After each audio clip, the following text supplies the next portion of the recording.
malam Bapak Ibu dan juga anak-anak semuanya.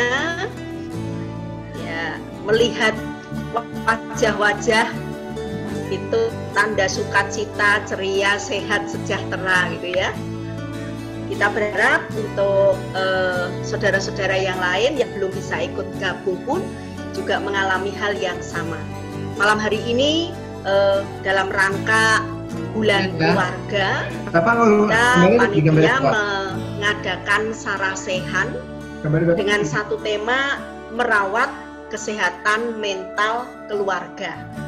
Nah, bagaimana cara merawatnya nanti akan dibeberkan secara jelas oleh Bapak Pendeta David. Namun sebelum sarasehan ini kita mulai, mari terlebih dahulu kita berdoa mohon pimpinan Tuhan saya hantarkan.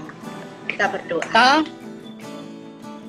Tuhan Yesus, kami sungguh bersyukur kepadamu karena kami boleh terus merasakan penyertaan pemeliharaan Tuhan atas kehidupan kami pribadi lepas pribadi, keluarga lepas keluarga, yang boleh terus kami alami dari hari ke hari hingga sampai saat ini. Terima kasih Tuhan untuk kesempatan yang indah yang Tuhan juga berikan untuk bisa kami bersama-sama melakukan kegiatan persekutuan secara virtual. Kami sungguh bersyukur untuk kemajuan teknologi yang boleh kami pakai, boleh kami manfaatkan untuk kami menjalin persekutuan, untuk kami belajar dan saling menguatkan. Tuhan, kami mau serahkan untuk setiap kami yang sudah bergabung dalam Zoom ini, dan kami pun juga berdoa untuk saudara-saudara kami yang lain. Tuhan menggerakkan setiap mereka dengan sebuah kerinduan untuk dibentuk dan dibangun melalui firman Tuhan. Secara khusus kami mau serahkan untuk Bapak Pendeta David yang malam hari ini akan membawakan sarasehan. Tuhan memberkati seluruh persiapan yang sudah dilakukan oleh Pak David, dan biarlah itu akan memberkati setiap kami sehingga kami pun juga boleh memberkati orang lain. Kami hanya bisa menyerahkan untuk sarasehan malam hari ini di dalam pimpinan Engkau. Di dalam nama Tuhan Yesus kami memohon. Amin. Oke, untuk waktu sepenuhnya saya serahkan kepada Bapak Pendeta David. Monggo. Ya, selamat malam Bapak Ibu dan saudaraku yang terkasih. Pada malam hari ini kita akan masuk dalam acara sarasehan keluarga. Ya, dalam rangka Bulan Keluarga DKI Pemalang tahun 2020, satu agenda acaranya adalah sarasehan. Jadi ini bukan PA tapi sarasehan. Ya, Bapak Ibu, sarasehan keluarga kali ini mengangkat sebuah tema merawat kesehatan mental keluarga. Nah, tema ini adalah tema yang jarang sekali diangkat oleh gereja. Sehingga ketika kita berbicara tentang kesehatan mental, mungkin ada sebagian dari kita yang belum familiar. Maka dari itu, sebelum kita melangkah lebih jauh, kita perlu lebih dahulu mengetahui apa itu kesehatan mental. Dan menurut Organisasi Kesehatan Dunia (WHO), kesehatan mental adalah keadaan sejahtera di mana setiap individu mampu mewujudkan potensi mereka sendiri. Artinya, mereka dapat mengatasi tekanan kehidupan yang normal, dapat berproduksi ya dan bermanfaat, juga mampu memberikan kontribusi kepada komunitas mereka. Maaf Pak, itu ya. Oke ya, Sudah semua. Oke. Ya. Namun seringkali istilah kesehatan mental secara keliru digunakan sebagai ungkapan pengganti untuk masalah kesehatan mental. Jadi kesehatan mental itu berbeda dengan masalah kesehatan mental. Kalau masalah kesehatan mental ini terkait dengan depresi, gangguan kecemasan, skizofrenia, ya, dan juga lain-lain. Padahal sebenarnya kesehatan mental tidak sama dengan masalah kesehatan mental. Kesehatan mental ini bersifat pribadi, bersifat individu. Hal ini menentukan bagaimana seseorang dapat berhubungan dengan orang lain, ya, menangani stres dan membuat pilihan. Kesehatan mental adalah cara kita berpikir. Kesehatan mental juga adalah cara kita merasakan sesuatu dan bertindak sesuatu. Saudara, dari uraian ini maka kita bisa menyimpulkan bahwa kesehatan mental itu sangat penting dimiliki oleh setiap orang agar orang tersebut dapat menjalani kehidupannya dengan baik. Dan ternyata gereja memiliki tanggung jawab untuk juga merawat kesehatan mental para anggota jemaatnya, termasuk kesehatan mental keluarga-keluarga jemaat. Nah, apalagi di dalam masa-masa kesusahan akibat pandemi COVID-19 saat ini, gereja perlu lebih intens lagi mendampingi anggota-anggota jemaatnya untuk merawat kesehatan mentalnya. Ya, tentu kita tahu bagaimana dampak pandemi COVID-19 yang masih berlangsung hingga hari ini. Banyak sekali orang yang terganggu kesehatan mentalnya.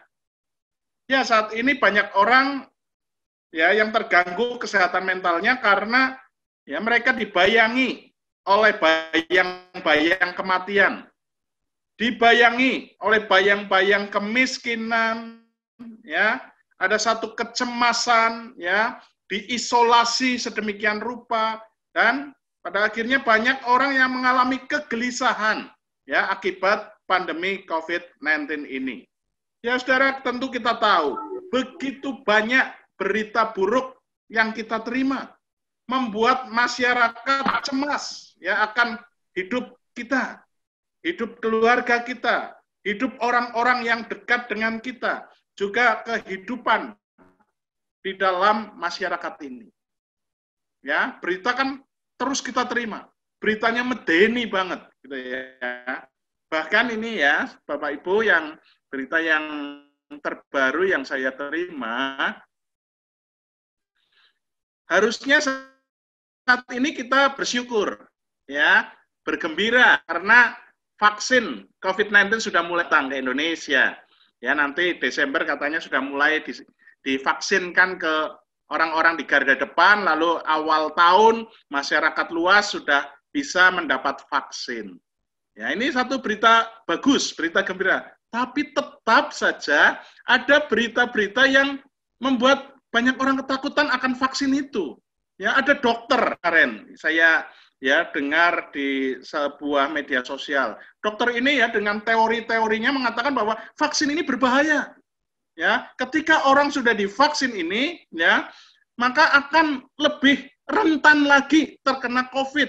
Dan bahkan ya dokter ini mengatakan nanti kalau kena COVID setelah divaksin, ya, dampaknya akan sangat buruk. Ini kan medeni, Bapak Ibu. Ya, juga ada lagi ya yang mengatakan, wah, ini negara kita ini ya kan apa-apa tender gitu ya. Jadi ada kemungkinan nanti vaksin yang diberikan ya ini tender artinya ini vaksin yang tidak bagus gitu. Ini kan meresahkan ya, padahal belum tentu ini benar. Dan saya yakin ini juga banyak hoax-nya. Tapi ini membuat masyarakat menjadi ketakutan, ya. Sudah ada vaksin pun, ya, masyarakat menjadi ketakutan. Bahkan orang-orang yang ada di sekitar saya, gitu ya, ada beberapa teman yang ngomong, lah ini katanya ada vaksin, tapi kok ya tetap medeni, ya. Jadi ini banyak orang yang akhirnya terganggu kesehatan mentalnya. Nah, oleh sebab itu, saudara, saya bersyukur jika dalam kesempatan yang indah di bulan keluarga GKI Pemalang tahun 2020 ini, kita boleh bersama-sama mengangkat tema ini, ya, merawat kesehatan mental keluarga. Tujuannya jelas agar setiap kita dan juga keluarga kita memiliki kesehatan mental yang baik, yang pada akhirnya membuat kehidupan kita bersama dengan keluarga kita masing-masing menjadi bahagia. Ya, syukur pada Tuhan. Ya, malam hari ini kita belajar tentang merawat kesehatan mental. Saudara, kita masuk kepada pembahasan kesehatan mental itu sendiri. Tadi kita sudah membahas bahwa kesehatan mental adalah keadaan sejahtera di mana setiap individu mampu mewujudkan potensi mereka sendiri.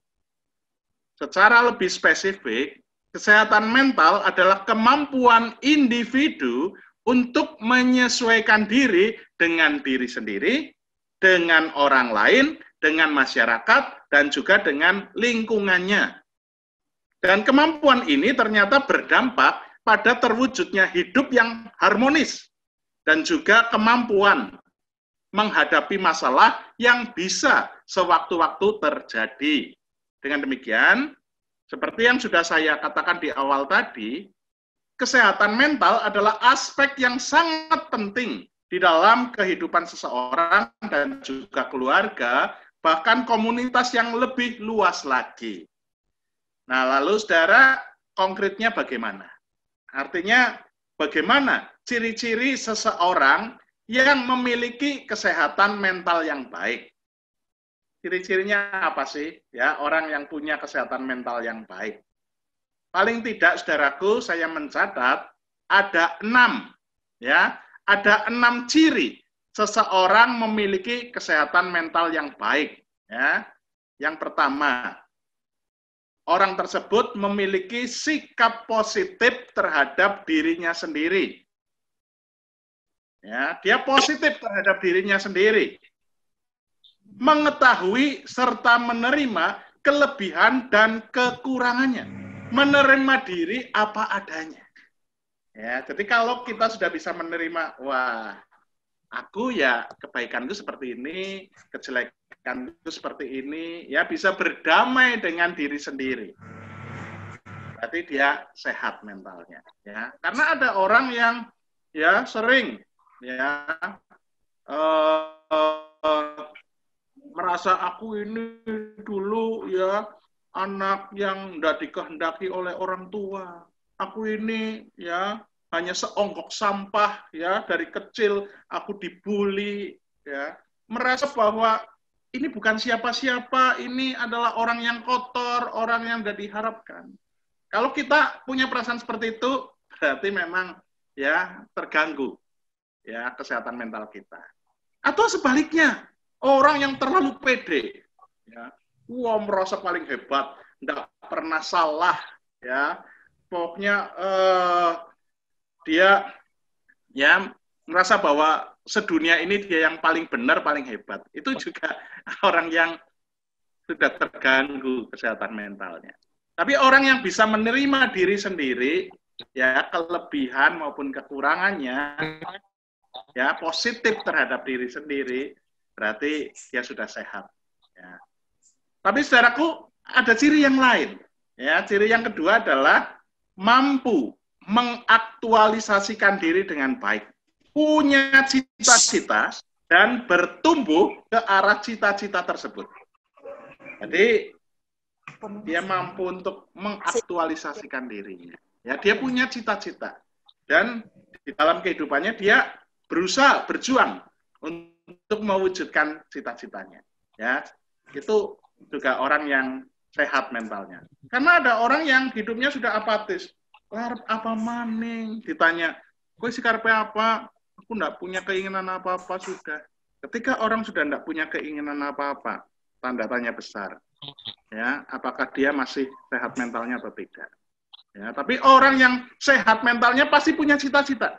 Cita-cita kan tidak harus, wah nanti aku jadi dokter, gitu ya. Kayak saya punya cita-cita jadi dokter ya, diketawain orang ya. Cita-cita bukan hanya profesi, tapi cita-cita misalnya saat ini. Saya punya cita-cita, ya anak kedua saya bisa segera berkeluarga, ya nanti punya cucu lagi, ya itu sudah punya satu harapan, punya cita-cita, ya. Nah, kayak Mas Toto ini misalnya, nggak mungkin punya cita-cita, aku mau jadi tentara, ya kayak bapakku gitu. Orang mungkin gitu ya. Tapi cita-cita, oh Otniel nanti jadi sarjana, Otniel nanti punya keluarga yang sukses, apa? Nah itu cita-cita. Jadi cita-cita enggak hanya seperti anak kecil ditanya, ya cita-citanya mau jadi apa? Jadi dokter, jadi polisi, ya jadi guru, gitu ya. Enggak, cita-cita adalah apa ya? Harapan. Dan orang yang sehat mentalnya berjuang untuk mencapai harapan itu. Itu ciri yang kedua. Ciri yang ketiga adalah memiliki integritas. Nah, kita sudah beberapa waktu yang lalu belajar tentang integritas. Apa ayo? Masih ingat? Apa integritas? Perkataan dan perbuatannya pas atau selaras. Klop gitu ya. Perkataan dan perbuatannya cocok, pas gitu ya. Selaras. Jadi orang yang sehat mentalnya pasti apa yang diucapkan itu cocok atau selaras dengan apa yang dilakukan atau diperbuat. Itu yang ketiga. Yang keempat adalah mampu menerima sikap penolakan dari orang lain dan punya komitmen hidup. Dalam kehidupan ini, saudaraku, jangan berharap semua orang senang sama kita. Betul nggak? Jangan berharap, wah, semua orang harus suka kepada saya. Tetap ada orang-orang, ya sebaik apapun kita, tetap ada orang-orang yang tidak suka dengan kita. Nah, orang yang punya kesehatan mental yang bagus, ya dibenci, ditolak oleh ya seseorang atau beberapa orang, tidak ngefek. Ya, dan dia punya komitmen, ya aku tetap harus jadi orang baik, ya. Karena ada orang yang dikritik sedikit saja langsung glet, ngelokro, aduh, ya, apa iya ya. Jadi apalagi ketika orang itu ditolak gitu ya, dibully atau apa, dia down sedemikian rupa, ya berarti kesehatan mentalnya sudah tidak baik, gitu ya, tidak sehat lagi. Tapi orang yang punya kesehatan mental baik, ya mungkin ada penolakan, mungkin ada orang yang membenci, tapi ya itu tadi. Ya, punya sikap positif dari diri sendiri. Oh, yang benci aku kan cuma satu orang. Semuanya sayang sama aku. Ya, ada satu sikap positif seperti itu. Itu berarti sehat mentalnya. Lalu saudaraku, ciri yang berikutnya, yang kelima adalah melihat realita sebagaimana adanya. Tidak menyangkali hal-hal buruk di masa lalunya. Nah, orang yang sehat mentalnya, ya mungkin punya masa lalu yang buruk, ya mungkin dulu dibully, ya sudah, ya diakui bahwa aku memang dulu waktu kecil aku dibully. Aku waktu kecil miskin, diejek teman-teman. Ya sudah, ya akui itu dan jadikan itu satu semangat untuk kita memperbaiki kehidupan di masa sekarang. Jangan malah terus ngelokro, ya. Ada orang yang menyangkali, ya, menyangkali bagaimana kehidupannya di masa lalu, ya. Orang ini hidupnya ya penuh dengan penyangkalan, ya. Tapi akui saja. Justru ini dijadikan cambuk untuk kita lebih baik di masa yang akan datang. Nah, orang yang mentalnya sehat pasti akan menjadikan ya keburukan-keburukan di masa lalu ini menjadi satu batu lompatan untuk melesat lebih tinggi. Dan ciri yang keenam adalah punya kontrol diri yang baik terhadap situasi di sekitarnya. Jadi apapun yang terjadi dia punya kontrol diri, punya penguasaan diri. Pernah lihat di tempat umum tiba-tiba ada orang ngamuk-ngamuk? ya, emosi gitu. Pernah? Ya, pasti pernah ya. Lihat di jalan ngamuk-ngamuk. Sudah bisa kita tebak, dia tidak punya mental yang sehat.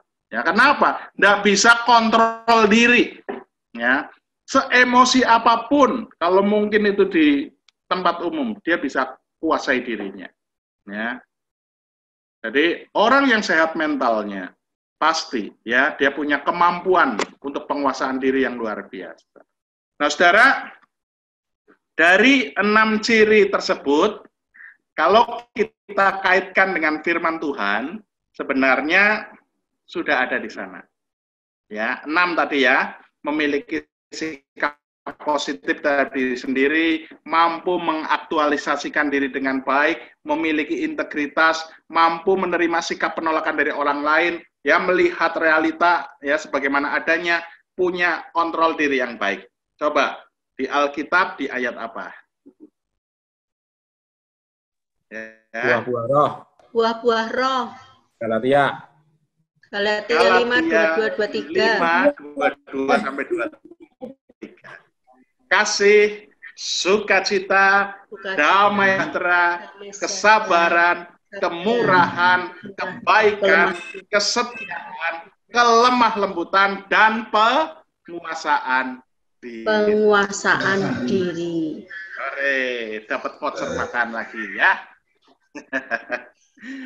Ya, Bapak Ibu, untuk itu mari saat ini kita bersama-sama merenungkan, ya, kita menilik diri kita masing-masing dan temukan apakah kita sudah memiliki 6 ciri tersebut atau justru kita memiliki sikap seperti kebalikan 6 ciri tadi. Saya beri waktu 5 menit ya untuk bersama-sama kita merenungkan. Ya, untuk ngetes diri kita mentalnya sehat atau enggak. Ya. Otniel, saya minta diiringi musik lembut.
Baik, Bapak Ibu, saudara, ada yang mau share. Dari ke-6 tadi, ya, kita yang belum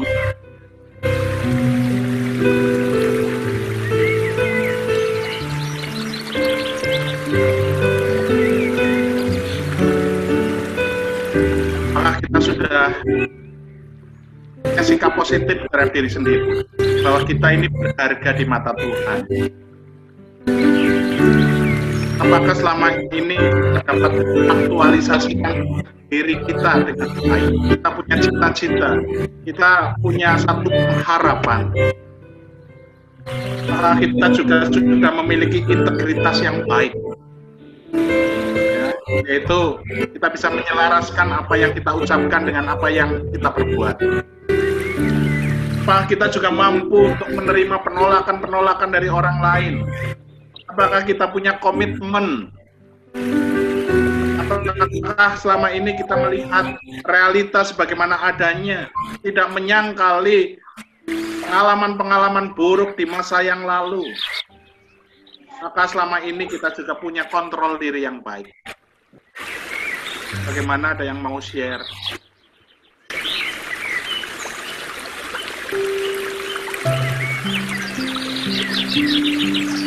Atau jika memang ini bersifat pribadi, Bapak, Ibu, dan Saudara bisa konseling pribadi dengan saya. Saya membuka diri saya untuk coba bersama-sama ya menyehatkan kembali. Jika mungkin ada di antara saudara-saudara ya terganggu kesehatan mental. Ya mungkin sharingnya bisa secara pribadi kalau tempat ini tidak memungkinkan. Silakan nanti setelah ini Bapak Ibu merenung kembali ya 6 hal tadi, 6 ciri tadi ya untuk mengecek apakah kesehatan mental kita masih baik atau sudah sakit. Ya, kita lanjutkan ke poin berikutnya Bapak Ibu. Kita akan masuk faktor-faktor yang mempengaruhi kesehatan mental. Mungkin musiknya sudah ya. Ya, faktor-faktor yang mempengaruhi kesehatan mental. Baru saja kita merenungkan dan menilik diri kita masing-masing, sehingga saat ini kita bisa menyimpulkan, ya, apakah kita sudah sehat, ya, mentalnya, atau sebaliknya. Nah, untuk itu, kita akan mencoba masuk ke pokok pembahasan yang lebih dalam lagi, yaitu kita perlu tahu terlebih dahulu, faktor-faktor apa saja yang mempengaruhi kesehatan mental. Saya mencatat ada 2 faktor, ya, 2 faktor yang mempengaruhi kesehatan mental, yaitu faktor internal dan faktor eksternal. Faktor internal adalah faktor yang berasal dari diri kita sendiri, jadi berasal dari diri kita sendiri, ya, yang meliputi kepribadian, kondisi fisik, kematangan psikologis, dan sikap kita di dalam menghadapi masalah-masalah kehidupan.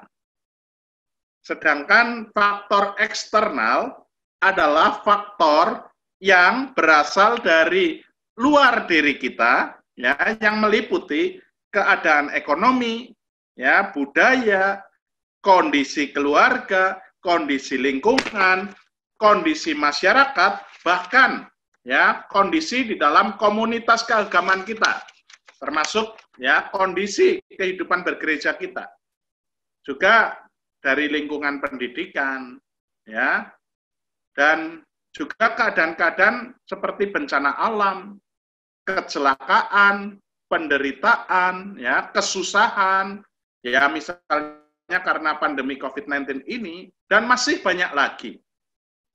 Ya, itu faktor-faktor eksternalnya. Namun yang pasti, saudaraku, faktor eksternal adalah faktor yang biasanya terjadi di luar kemampuan kita. Jadi, tiba-tiba ada COVID gitu kan, ini di luar kemampuan kita. Ya. Nah, adapun menurut para pakar psikologi, faktor internal itu sangat dipengaruhi oleh pengalaman-pengalaman yang pernah dialami seseorang di masa lalunya. Misalnya saja penolakan, ya, contoh kasus bullying, ya, di masa kecil, ya, juga ini terjadi secara berkepanjangan, ya, tanpa penyelesaian, ya, tentu ini akan membuat sikap defensif, ya. Jadi orang ya ketika kecil dibully dan ini tidak diselesaikan dengan baik, ya, tidak diselesaikan secara memadai, orang ini akan bertumbuh menjadi defensif. Tahu Bapak Ibu defensif apa? Defensif ini atos. Dia bertahan walaupun salah, dia tetap ngeyel, aku bener, aku ora salah. Nah, ini kecenderungan orang-orang yang tidak bisa menyelesaikan masalah-masalah di masa lalunya, dibully, tapi dia tidak bisa melepaskan, ya, pengalaman-pengalaman pahit itu, ya. Nah, orang itu juga bisa punya harga diri yang rendah, tidak pede, ya, cenderung reaktif, serta bersikap negatif terhadap persoalan yang dihadapi pada masa selanjutnya. Tidak percaya sama orang, ya. Jadi itu contohnya, ya. Dan yang perlu diwaspadai, sikap penolakan di masa lalu tersebut dapat menyebabkan seseorang menjadi rentan terhadap penyakit, daya konsentrasi menurun, dan cenderung murung berlebihan. Hati-hati Bapak Ibu, ya. Akar-akar kepahitan di masa lalu ini dampaknya medeni banget, ya. Bisa mempengaruhi fisik juga, ya. Selain tadi defensif, ya, ndak pede, ya, selalu curiga sama orang, ya, menghadapi masalah selalu negative thinking. Ini ternyata juga dapat merusak, ya, fisiknya. Terus contoh lainnya, saudara, itu tadi contoh, ya, masa kecilnya mendapat perlakuan yang tidak baik. Ya, contoh lainnya adalah pengalaman-pengalaman negatif yang terjadi di dalam tahun-tahun pertama pernikahan. Jadi, ya, ada trauma, ya, di tahun-tahun pernikahan yang pertama ini ada trauma, ya, ada satu pengalaman yang buruk. Ketika tidak dikelola dengan baik, ini juga dapat menyebabkan timbulnya sikap yang kurang produktif, ya, ketika menghadapi persoalan-persoalan di masa kini. Ya, misalnya saja terkait dengan relasi dengan pasangan, dengan keluarga, adanya ketidakpercayaan, apatis, dan sekalipun pernikahan tetap berjalan, itu hanya berjalan di tempat.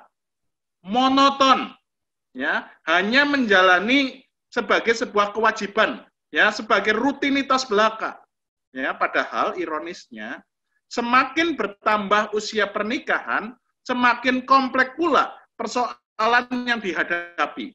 Maka dapat dibayangkan bagaimana rapuhnya pernikahan yang sudah cacat dari awal tersebut, ya. Jadi, saudara, pengalaman buruk di awal-awal pernikahan ini juga, ya, bisa menyebabkan mental seseorang menjadi sakit, ya. Nah, untuk itu mari kembali kita merenungkan dan menilik diri kita masing-masing agar kita dapat mengetahui, ya, apakah yang menyebabkan mental kita tidak sehat, ya. Kembali saya beri waktu 5 menit, kita akan merenungkannya. Otniel, saya minta musik lagi. Kita akan menilik, ya. Kalau tadi, ya, ciri-ciri yang artinya kesehatan mentalnya terganggu, sekarang kita mau menilik. Aku ini sakit mentalnya itu karena faktor internal atau eksternal. Mari.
Saudara-saudara, kita sudah merenungkan ya, apakah yang menyebabkan kesehatan mental kita terganggu saat ini? Apakah itu faktor internal atau faktor eksternal?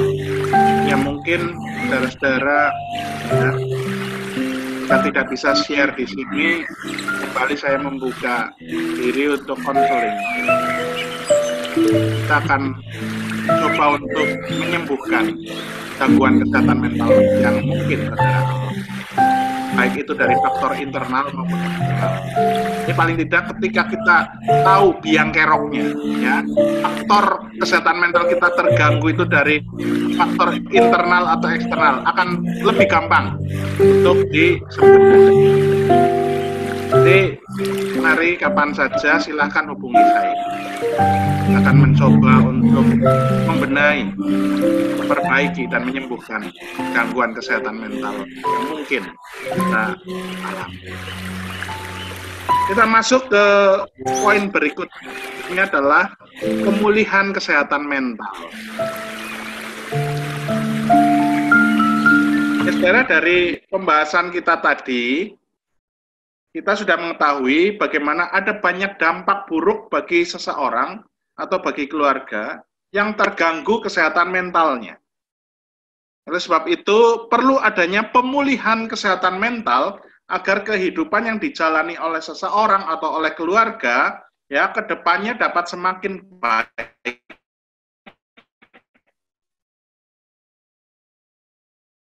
Paling tidak semakin mendekati kehidupan normal. Ya mungkin pasti ada bekasnya, tapi paling tidak ya kehidupan kita mendekati normal. Ya. Tapi syukur-syukur ya bisa 100% normal. Ya, kita bisa mohon mujizat dari Tuhan. Dan dasar yang paling utama di dalam proses pemulihan kesehatan mental adalah dengan menyembuhkan luka-luka batin yang ada.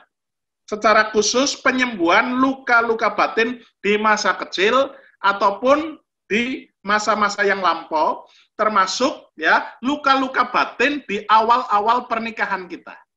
Ya. Dan salah satu metode penyembuhan luka batin yang cukup efektif adalah memakai metode storytelling. Ya, metode storytelling ini cukup efektif untuk digunakan di dalam keluarga yang belum mempunyai kesehatan mental yang serius. Jadi mungkin metode ini cukup tepat untuk pemulihan masalah kesehatan mental stadium-stadium awal. Ya, metode ini memberi kesempatan kepada setiap anggota keluarga untuk menceritakan apa yang pernah dialami, ya, termasuk kepahitan-kepahitan, juga sakit hati, dan anggota keluarga yang lain mendengarkan dengan lanjutnya. Akhiri ya sesi storytelling ini dengan saling memahami, saling mengampuni, dan saling mendoakan. Jadi ketika kita punya masalah kesehatan mental yang mungkin masih tahap awal gitu ya, kita bisa pakai metode ini. Ya, kita kumpul dengan keluarga, ya, lalu kita cerita apa yang kita rasakan. Ya, aku kok merasa begini, begini, begini. Nah, anggota-anggota keluarga yang lain mendengarkan, ya, dengan serius, dengan sungguh-sungguh menyimak, lalu dari sana ya akan muncul, ya, bahwa oh ternyata kamu punya perasaan begini, oh ternyata ya selama ini aku salah paham. Akhirnya apa? Saling memahami, saling mengampuni, lalu bersama-sama dengan keluarga berdoa kepada Tuhan. Nah, lantas saudaraku, bagaimana jika masalah kesehatan mental tersebut ya cukup parah, ibaratnya sudah sampai pada stadium akhir? Ya tentu the storytelling. Diperlukan variabel-variabel pendukung lainnya. Ya misalnya dengan melibatkan konselor profesional, ya psikolog, psikiater, atau pendeta yang memang punya passion untuk konseling. Tetapi saudara harus diingat, yang paling penting Ya, paling penting dalam penyembuhan atau pemulihan kesehatan mental ya, seberat apapun ya, yang paling penting adalah peran individu tersebut. Apakah dia mau dipulihkan atau tidak? Ya, sebagus-bagusnya metode pemulihan atau sehebat-hebatnya konselor profesional, tetapi jika individu yang bersangkutan tidak membuka hati untuk terjadinya pemulihan, tetap akan sangat sulit untuk merealisasikan adanya pemulihan. Jadi ini yang perlu digarisbawahi. Kita mau membuka hati untuk dipulihkan enggak? Ya, sehebat-hebatnya metode, ya sehebat-hebatnya ya psikiater, psikolog, pendeta, ya kalau hati kita tidak mau membuka ya untuk terjadinya pemulihan, tidak mau merendahkan hati, tetap atos, tetap defensif, percuma, saudara. Jadi ini yang harus digarisbawahi. Nah, maka dari itu, saudaraku, setiap orang Kristen mestinya harus selalu ingat bahwa ciri ataupun kekhasan orang Kristen adalah apa? Ciri orang Kristen apa? Kasih dan apa? Kasih, pengampunan dan kesediaan untuk mencari rekonsiliasi. Dengan demikian, saudaraku, jika ada seseorang yang mengeraskan hatinya untuk terjadi pengampunan dan kesediaan untuk mencari rekonsiliasi, jelas dipertanyakan status kekristenannya. Wong Kristen tenan apa orang? Karena ini ciri orang Kristen itu kasih, pengampunan, damai sejahtera. Kalau ada orang yang tidak mau melembutkan hati, tidak punya pengampunan, tanda tanya besar. Ya orang Kristen benar atau enggak? Itu, saudara. Sehingga, saudaraku, sungguh konsep kesediaan untuk mencari rekonsiliasi itu sangat penting. Karena di dalam beberapa peristiwa, terkadang rekonsiliasi itu tidak dapat terjadi. Itu semua dikarenakan rekonsiliasi kan sifatnya ya satu proses dua arah ya yang tidak dapat kita paksakan orang lain. Betul enggak? Rekonsiliasi kan dua pihak. Ya. Kita mungkin dapat mengampuni orang lain, tapi kita tidak dapat meminta orang lain mengampuni kita juga. Benar enggak? Kita mengampuni orang yang bersalah pada kita, ya. Tapi apakah kita bisa memaksa orang itu, ya, mengampuni kita? Tidak bisa, saudara. Dalam Webster New Collegiate Dictionary, ya, dikatakan pengampunan sebagai proses tidak lagi marah, ya, mendongkol, sebel, ya, atau benci pada seseorang dan memaafkan seseorang. Jelas tidak Bapak Ibu? Jadi seharusnya rekonsiliasi kan dua belah pihak. Pihak yang pertama, pihak yang kedua bertemu, masalah diselesaikan. Betul tidak? Tapi ya proses rekonsiliasi yang ideal seperti ini belum tentu bisa terjadi. Ya, kita memang mau berekonsiliasi, tapi orang ini belum tentu mau. Ya. Belum tentu mau. Tapi yang penting kita sudah berusaha untuk rekonsiliasi dan kita sudah tidak menyimpan dendam, tidak marah lagi, tidak sebel lagi, kita sudah memaafkan, ya sudah, mental kita sehat. Ya, jadi proses yang terjadi di dua arah ini belum tentu bisa terlaksana, tapi paling tidak yaitu tadi, ya kita sudah tidak marah, kita sudah bisa mengampuni, ya kita sudah bisa berdamai, ya dengan keadaan yang tidak mengenakan di waktu-waktu yang lalu, ya sehingga saudaraku penting bagi kita untuk menyadari bahwasanya memilih untuk melepaskan kemarahan, kedongkolan, kebencian, sakit hati itu sama artinya dengan memilih hidup. Ya. terus-menerus marah, dongkol, benci, sakit hati, ya, ini terus ditimbun dalam diri kita, maka yang rugi siapa, Bapak Ibu? Sebenarnya yang rugi siapa? Yang rugi adalah diri sendiri. Ya. Karena apa, saudaraku? Memilih mengampuni akan membawa kita pada perasaan lega, bebas, dan juga mendapat satu pembaruan hidup. Jadi dapat dikatakan, pihak yang mengampuni, sebenarnya akan menerima manfaat yang jauh lebih besar daripada pihak yang diampuni. Ini digarisbawahi, Bapak Ibu. Kita mengampuni orang yang sudah menyakiti kita, sebetulnya manfaatnya itu buat kita. Tapi sering kan kita berat banget untuk ngampuni. Sudah saking, sakit hatinya kita tidak bisa mengampuni, ya, kita terus pendam kemarahan, sakit hati itu, sing rugi awake dhewe. Betul, yang rugi diri kita. Ketika kita melepaskan pengampunan, plong, dan kita bebas. Kita yang dapat keuntungan, saudara.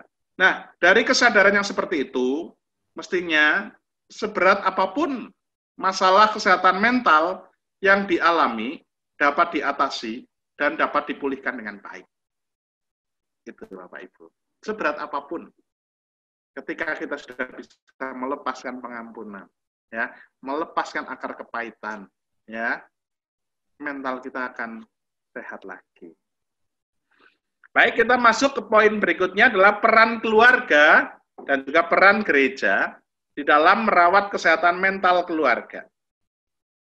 Karena sebelum kita membahas peran keluarga dan juga peran gereja di dalam merawat kesehatan mental keluarga, sejenak saya minta Otniel untuk memutarkan lagu Keluarga Cemara.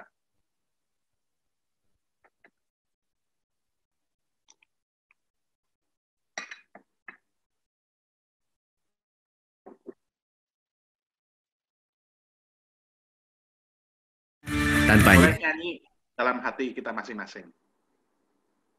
Kalau nyanyi di Zoom nanti kacau semua.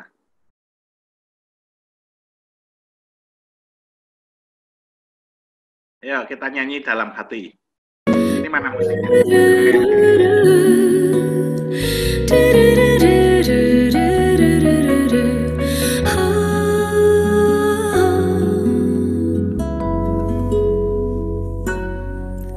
Harta yang paling berharga adalah keluarga.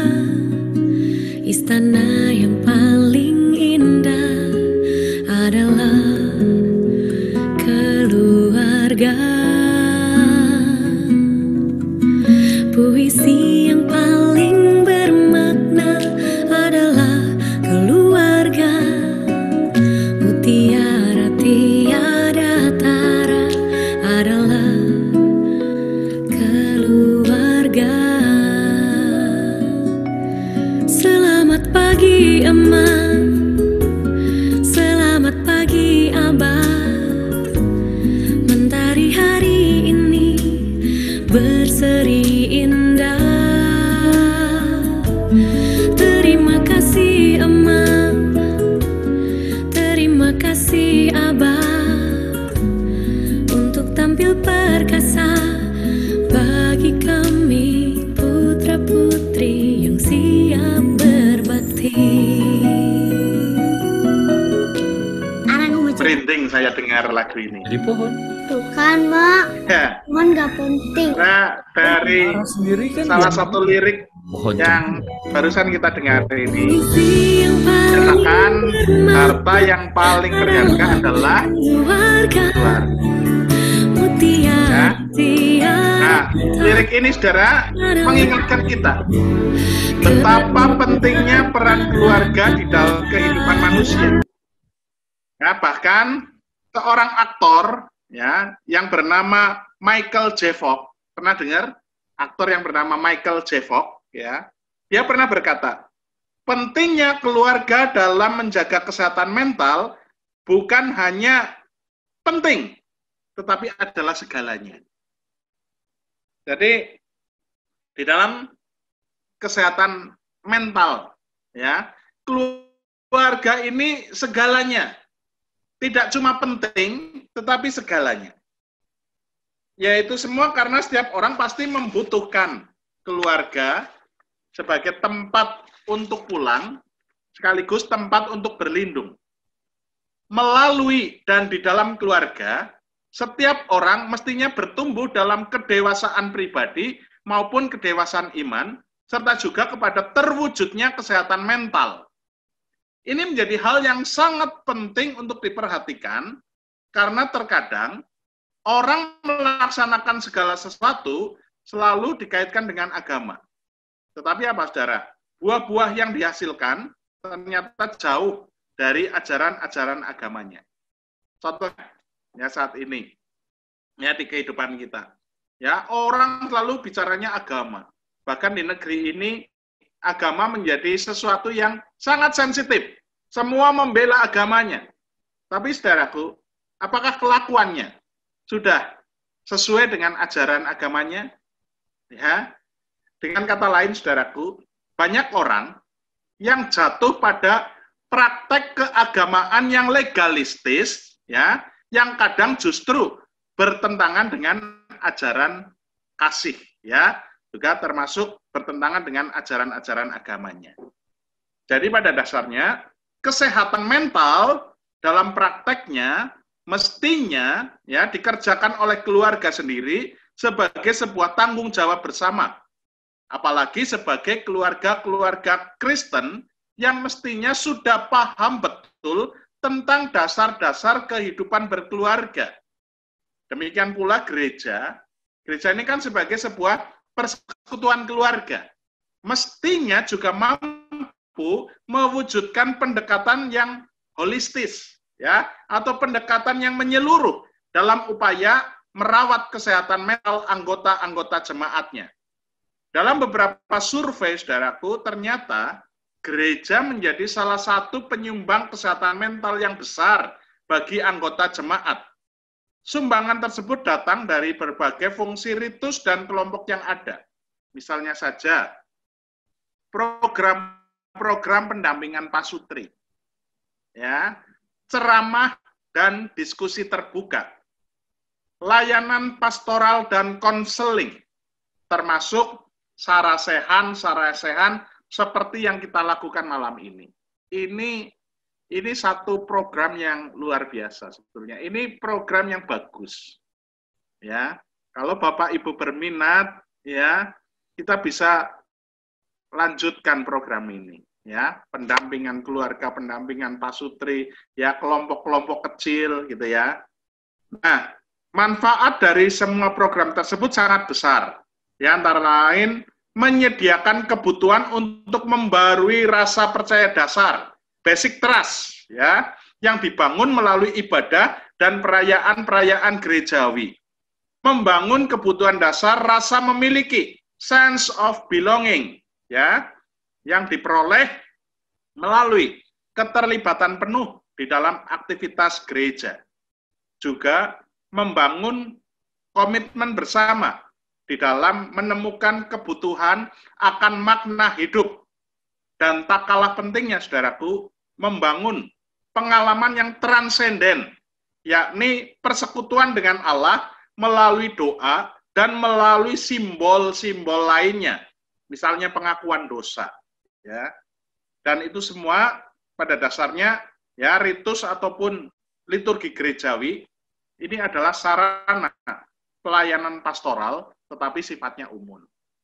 Jadi, sebetulnya kita bisa melihat kok, orang-orang yang aktif gereja, orang-orang yang aktif beribadah, ya, punya mesbah keluarga, ya, sudah dapat dipastikan mentalnya sehat. Itu dari saya, saudaraku. Catatan akhir saya, ya, yang pertama, Dalam rangka berefleksi atas kesehatan mental keluarga yang sudah kita bahas bersama tadi, kita perlu menyadari bahwa kesehatan mental secara umum teraktualisasi di dalam berbagai level. Kita tadi sudah sedikit membahasnya, ya. Tetapi perlu diperjelas lagi bahwa ada level ringan, ada level sedang, ada level yang berat. Level ringan, misalnya stres, ya, galau, murung, tidak gembira, lebih suka di luar rumah daripada di rumah, ya karena relasi tidak harmonis dalam keluarga. Itu sebetulnya kalau kita masuk ke level itu level sedang, ya. Kita galau, apa itu level sedang, ya. Kita tidak betah di rumah itu level sedang. Level ringan.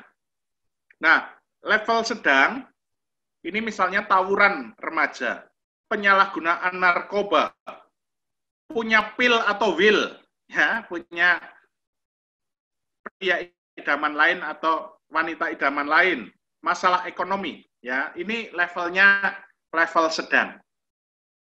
Kalau level yang berat, itu misalnya gangguan kejiwaan, ya, skizofrenia, ya, bunuh diri, itu sudah sakit banget mentalnya.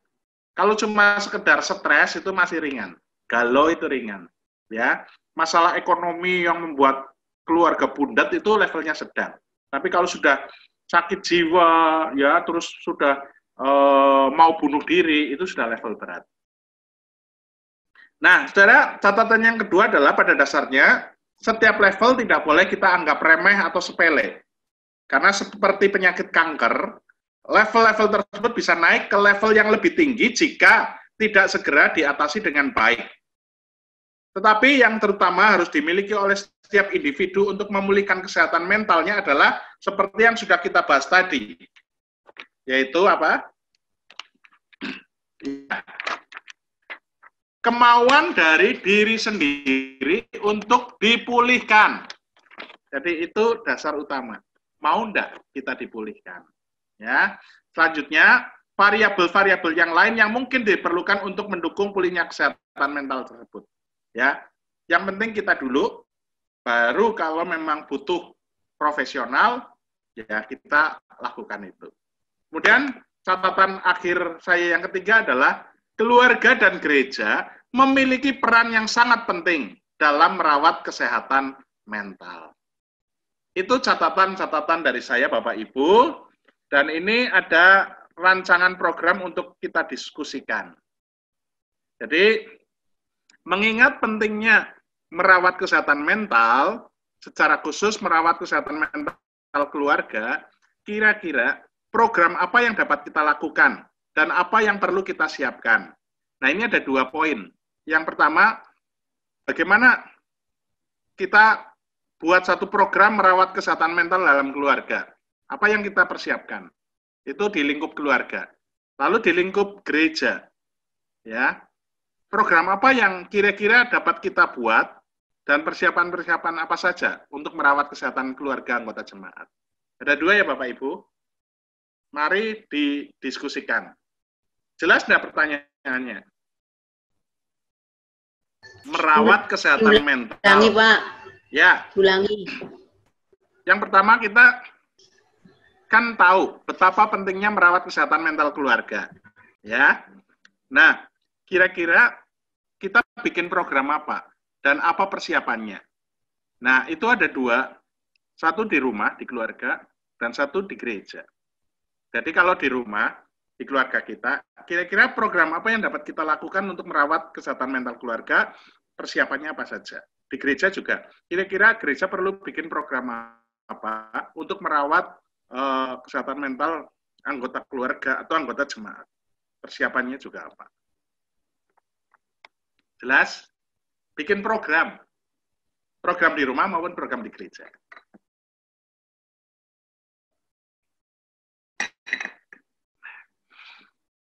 Ada yang mau memulai, kira-kira mau bikin program apa? Di rumah misalnya, dengan suami mau bikin program apa? Persiapannya yang dibutuhkan apa? Di gereja, ya, kira-kira kita juga mau bikin apa untuk merawat kesehatan mental anggota jemaat, terus persiapannya apa saja. Itu yang kita diskusikan. Karena percuma Sarasehan ini diadakan, lalu kita tidak punya tindak lanjutnya. Cuma selesai begitu saja. Tapi kita punya komitmen. Wah, aku sudah tahu kesehatan mental itu seperti ini. Lalu kita buat di rumah, kita buat di gereja.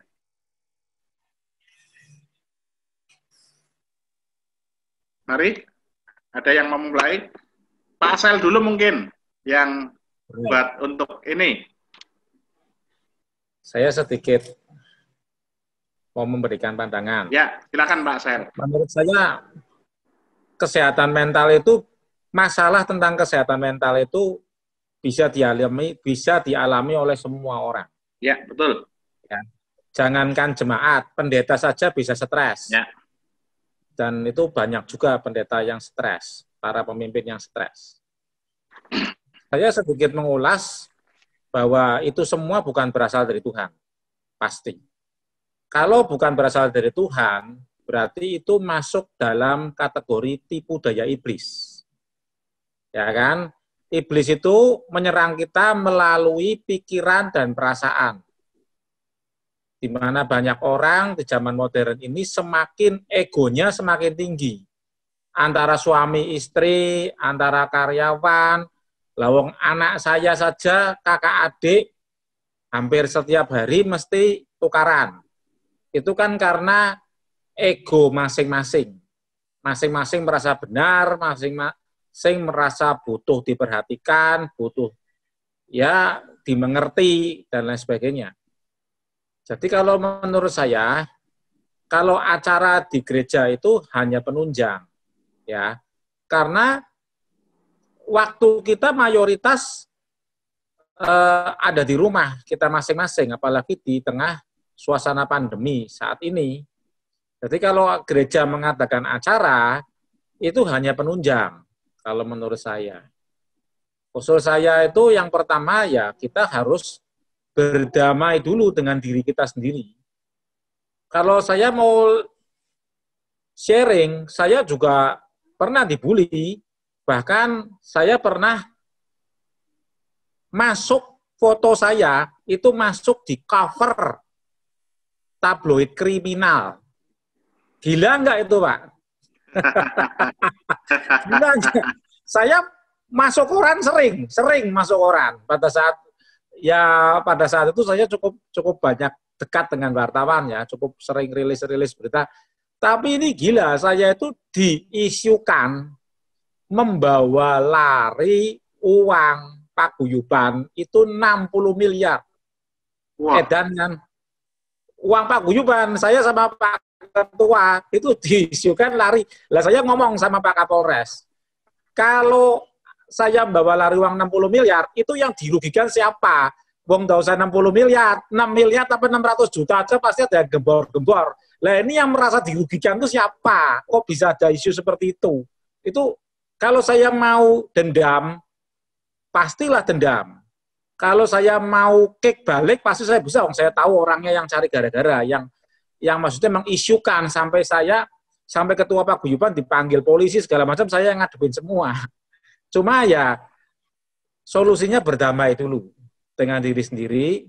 Kalau saya mengusulkan untuk kegiatan ya sering perbanyaklah pendalaman Alkitab, semakin kita mengerti kebenaran dan kita mengisi pikiran hati kita dengan kebenaran yang murni yang berasal dari Tuhan, maka kita bisa melawan tipu daya iblis itu. Karena namanya orang ego, orang tidak mau mengampuni, orang cepat marah, orang menyimpan dendam, orang hidup dalam keterikatan dengan masa lalu, itu semua adalah pekerjaan tipu daya iblis kalau menurut saya. Yaitu yang harus dibersihkan, membersihkannya ya dengan firman Tuhan. Kalau kita ngomong secara gerejawi ya, kan kalau secara umum kan harus melibatkan psikolog. Kalau ngomong secara gerejawi ya kita harus membersihkannya dengan kita belajar tentang kebenaran firman Tuhan. Saya pun pernah ditipu, pernah mengalami banyak tekanan, tapi ya puji Tuhan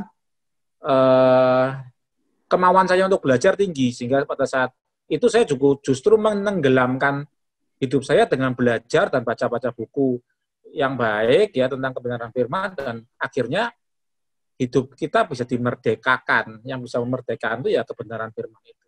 Itu menurut saya, Pak. Kalau untuk kegiatan gereja sih boleh-boleh saja, tapi itu hanya penunjang. Ya, jadi harus dari pribadi lepas pribadi dulu. Ya, sebetulnya yang saya tanyakan adalah bukan program semata-mata program kegiatan, Pak, tapi tindak lanjut. Artinya bagaimana di keluarga mungkin ya kita bikin program pendalaman Alkitab bersama keluarga, mesbah keluarga, atau apa, ada rekonsiliasi apa, gitu persiapannya apa saja. Di gereja juga ada komitmen. Ya, artinya misalnya penatua jadi leader di depan untuk membina anggota-anggota jemaatnya atau apa. Jadi bukan semata-mata program kegiatan, Mbak. Jadi bagaimana komitmen kita selanjutnya setelah sarasehan ini? Kalau saya praktis, saya hampir setiap hari selalu makan malam bersama. Ya. Makan malam, semua kumpul, anak-anak pasti kumpul. Dan seminggu itu minimal sekali, 2 kali, 3 kali saya pasti makan di luar bersama dengan keluarga. Apalagi saat-saat belajar dari rumah ini, anak-anak kumpul semua di rumah, ya quality time. Yeah. Kalau menurut saya, quality time itu sangat penting. Juga kita harus sering fellowship. Kemarin saya juga fellowship, dan ya kita having fun bersama, ya itu saling mendekatkan ya. Karena kecurigaan, kesalahpahaman itu seringkali timbul pada saat komunikasi renggang. Nah, pada saat kita mendekatkan diri dengan para anggota keluarga, dengan istri, dengan anak-anak, terjalin komunikasi dalam suasana yang happy, sehingga kerenggangan itu mudah-mudahan bisa teratasi.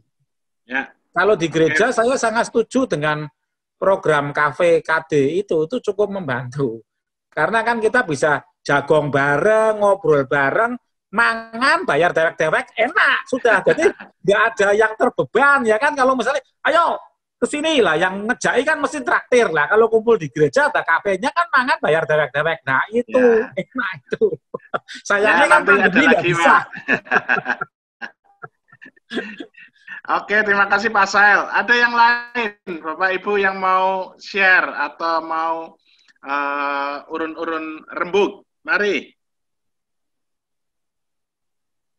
Bu Mevi, Pak Kris, Bu Rina, Mbak Nanik, ya. Siapa yang mau? Tunggu yang lain dulu. Ya, mari. Mbak Dewi. Lah yang lain nunggu kamu, Bu Nani.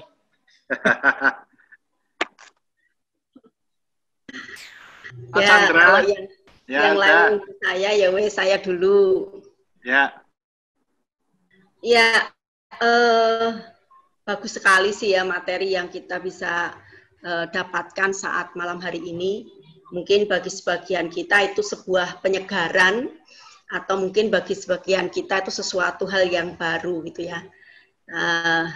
Apapun itu, materi ini sangat bagus dan luar biasa sekali gitu. Kalau saya sih secara pribadi, untuk tindak lanjut dari materi merawat kesehatan mental keluarga ini, kalau dalam sebuah keluarga satu kerinduan untuk bisa membangun mesbah keluarga gitu ya.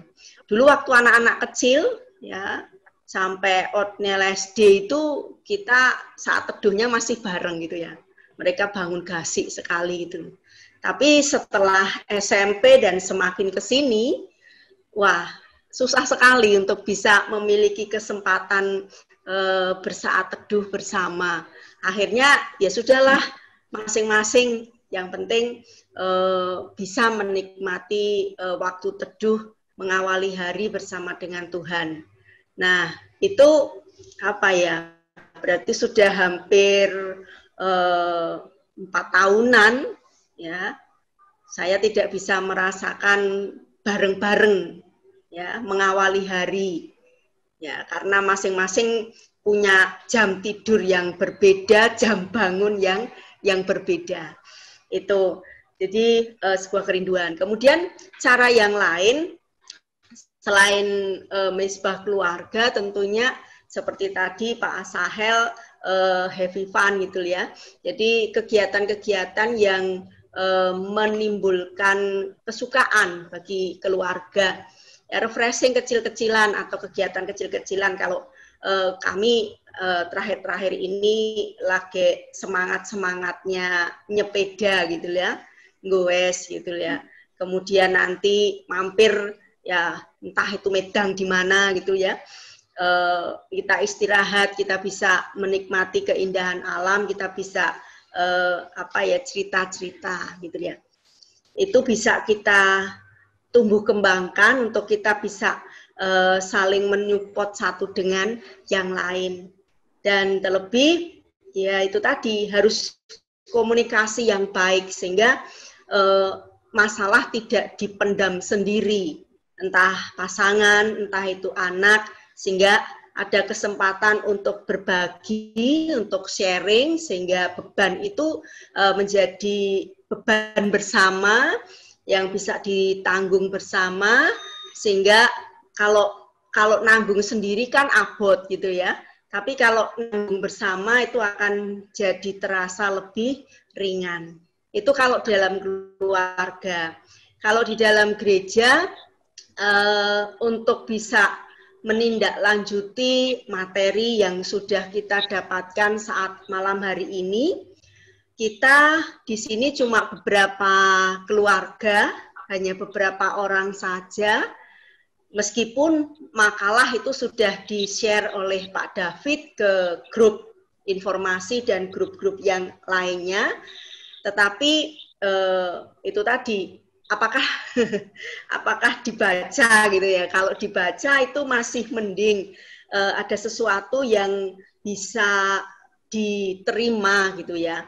Tetapi kalau itu tidak dibaca ya akan menjadi sesuatu yang sia-sia gitu ya, karena untuk ya masyarakat kita soal membaca itu kayaknya minatnya itu minim sekali gitu ya. Jadi mungkin kita bisa mengadakan kegiatan lagi kalau si COVID ini sudah hilang gitu ya. Tadi KVKD yang kita lagi getol-getolnya melaksanakan kemudian langsung bet gitu ya. Nah, mungkin nanti kalau sudah memungkinkan, ya kita bisa gerakkan lagi, kita bisa tumbuhkan lagi untuk membangun satu komunitas, satu persekutuan yang di luar ibadah dan sebagainya.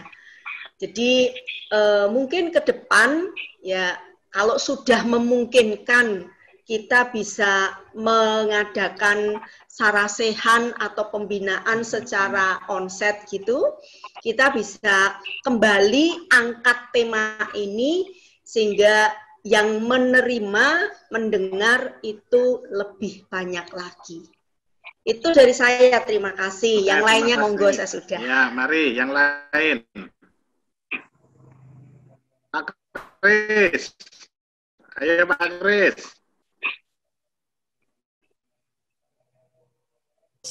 Mari Pak. Ya Pak. Oh ya Pak Chandra, mari silakan Pak.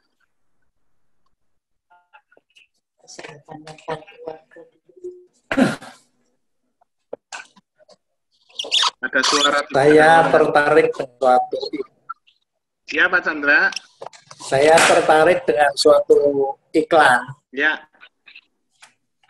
Yang menceritakan seorang anak yang cuekin sama kedua orang tuanya. Ya. Karena kesibukan kedua orang tuanya itu. Nah, pada suatu ketika saking jengkelnya si anak ini pegang kedua tangan anak orang tua itu, suruh memperhatikan gambar yang ada di yang dia gambar gitu. Yang dia inginkan. Ternyata gambar itu gambar dirinya dan kedua orang tua itu yang menunjukkan suatu keakraban. Nah, pada saat itu si orang tua ceritanya itu dalam iklan itu sadar bahwa senang tua itu tidak bisa diganti dengan sentuhan yang lain. Nah, ini artinya sebisa mungkin dalam keluarga itu ada waktu keluarga itu sendiri. Dan sibuk masing-masing, ketemunya sudah malam, ngantuk, besok pergi semua. Nah, jadi harus ada waktu memang untuk keluarga. Keluarga itu perlu waktu. Misalnya saya yang tidak punya, ya harus ada waktu untuk bersama-sama. Paling tidak doa bersama waktu makan, waktu mau tidur. Nah, kebetulan yang sering saya lakukan ini di samping itu juga berolahraga bersama. Nah, jadi intinya harus ada waktu dan kerelaan hati masing untuk bisa mencurahkan hatinya kepada satu dengan yang lain. Lah untuk menurut saya itu sudah tadi KVKD itu bagus, ya. Nah, tapi perlu juga Pak adanya pembinaan bagi mereka yang belum memulai persekutuan di keluarga. Bagaimana caranya, mungkin masih ada yang bagaimana ya memulainya, gitu. Bagaimana jalannya supaya ada pertumbuhan rohani di dalam keluarga itu. Ya, Pak. Ya, sekian, Pak. Ya, terima kasih, Pak Chandra. Ya, terima kasih. Pak Kris, mau nambah Pak Kris? Perlu di gereja ada pembina. Ya. Acara seminar. Silakan Pak. Dalam kehidupan berkeluarga itu suami istri, orang tua, anak itu mempunyai karakter yang berbeda-beda. Ya, seperti kita dalam dunia psikologi itu kan ada 4 karakter manusia. Yang berbeda-beda. Misalnya tipe pragmatis, melankolis, terus ini sanguinis, itu kan bisa ada di dalam kehidupan berkeluarga. Dan masing-masing itu memang seperti itu. Jadi kalau dalam keluarga bisa saling melengkapi, maka akan menjadi satu kekuatan yang luar biasa. Tetapi kalau dalam keluarga itu karakternya berbeda-beda dan satu sama lain tidak saling mendukung, ya akan menjadi satu problem kehidupan keluarga yang serius menurut saya. Jadi tidak mudah untuk karena itu sudah karakter masing-masing. Nah, jadi butuh proses yang lama dan terus-menerus harus berjuang untuk memperbaiki. Dan saya kira memang dalam program gereja itu perlu lah untuk sebagai salah satu mata program untuk bagaimana dalam keluarga yang punya karakter yang berbeda-beda ini bisa dipersatukan, saling melengkapi untuk kemuliaan nama Tuhan. Saya kira itu, Pak. Ya, terima kasih Pak Kris. Jadi sebetulnya gereja, dalam hal ini gereja, itu tahun lalu sudah membuat program, kita mau ada retreat keluarga, ya kita mau ada pembinaan pasutri. Tapi gara-gara pandemi ini, ya ini akhirnya pending dulu, belum bisa dilaksanakan. Kita kan sudah mau ke Solo Tigo, harusnya Oktober ini kita retreat keluarga ke Solo Tigo. Tapi ya mudah-mudahan tahun depan bisa terlaksana. Tapi paling tidak tadi yang diusulkan oleh Pak Asael, PA-PA keluarga ini perlu untuk terus sementara sebelum kita bisa onset, PA-PA seperti ini perlu untuk terus ditingkatkan. Nah, cuma bagaimana ini paling saat ini aja saya catat hanya 16 partisipan. Padahal anggota kita ada berapa banyak. Nah, ini artinya mereka memang belum bisa menggunakan Zoom atau memang enggan atau apa, kita belum tahu. Ya, kita tidak tahu kenapa dari sekian ratus hanya 16 partisipan yang rutin. Rata-rata kan antara 16 sampai 20 paling banyak gitu ya. Saya cermati setiap PA. Padahal sebetulnya ini adalah ajang gereja untuk mendampingi jemaat-jemaat merawat kesehatan mentalnya, termasuk kesehatan mental keluarga. Jadi ya bersyukur dengan 16 orang yang saya lihat, saya amati rutin untuk mengikuti PA. Semoga paling tidak 16 orang ini terawat kesehatan mentalnya ya.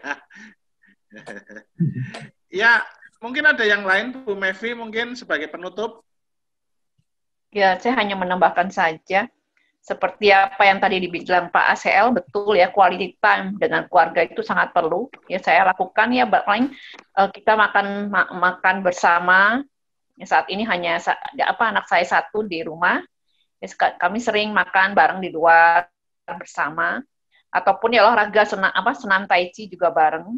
Dan yang penting juga kalau menurut saya untuk menjaga kesehatan mental anak-anak, terutama anak-anak ya, keteladanan kita gitu ya, baik itu dalam ucapan, bagaimana kesehatan mental mereka baik, misalnya orang tua mengucapkannya kata kotor atau apa, kan nanti anak-anak meniru ya.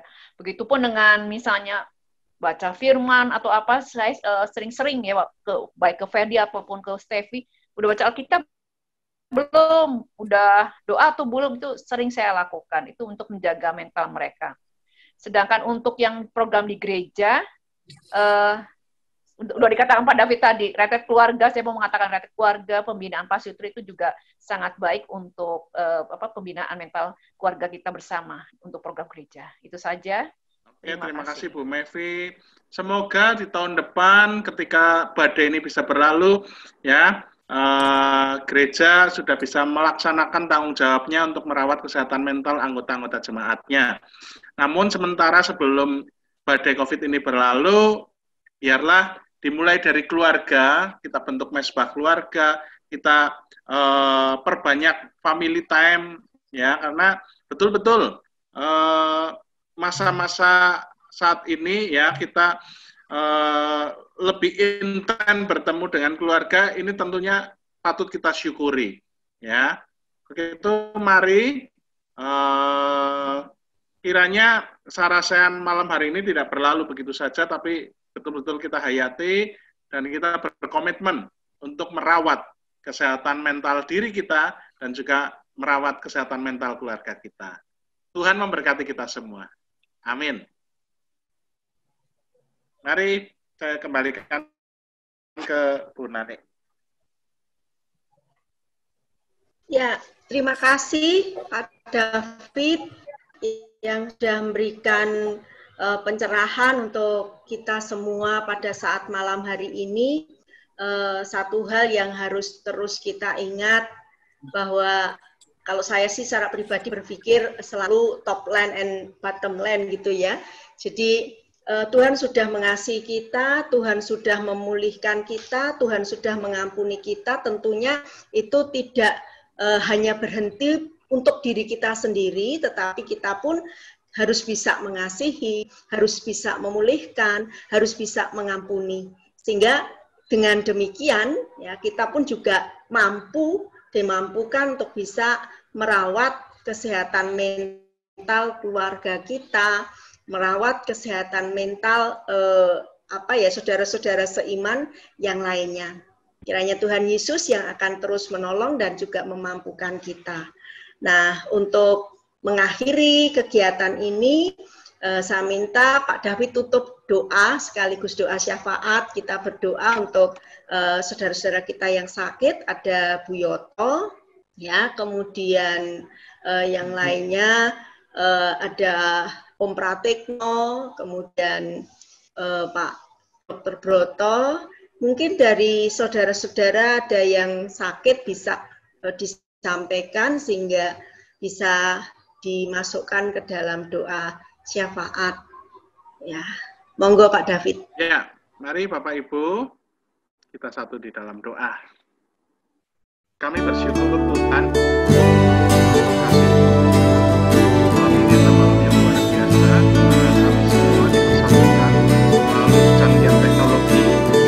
Kami dari rumah masing-masing, namun kami boleh bertatap muka, kami boleh berbincang-bincang, kami boleh saling berbagi pengalaman, berbagi sesuatu yang baik.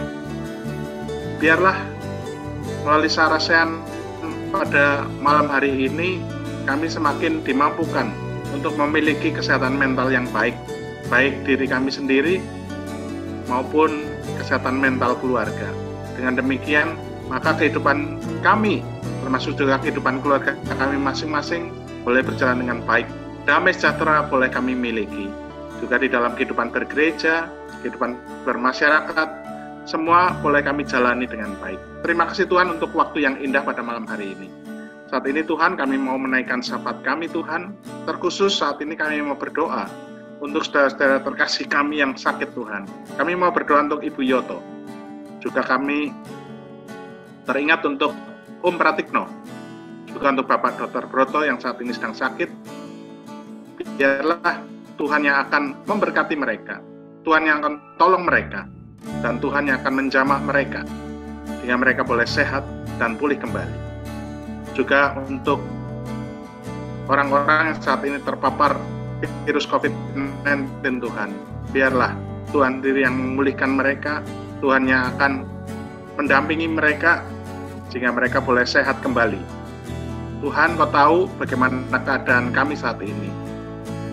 Saat ini Tuhan, begitu banyak berita-berita yang kurang baik yang kami terima, kadang berita-berita yang menakutkan.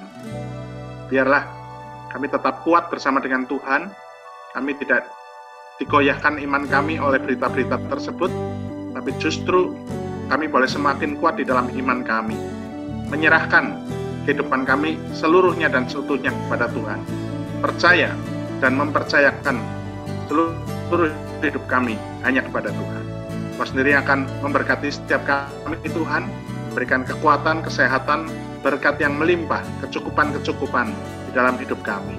Tuhan, kami pun mau berdoa untuk acara ulang tahun Gerejamu GKI Pemalang yang ke-20 hari Sabtu besok.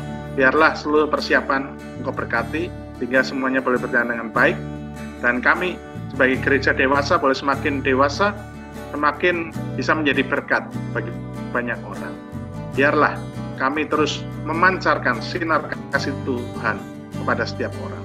Terima kasih Tuhan Yesus untuk kasih-Mu, dan kami mau menyerahkan seluruh hidup dan kehidupan kami hanya dalam tangan kasih Tuhan saja. Di dalam nama Tuhan Yesus kami berdoa. Amin.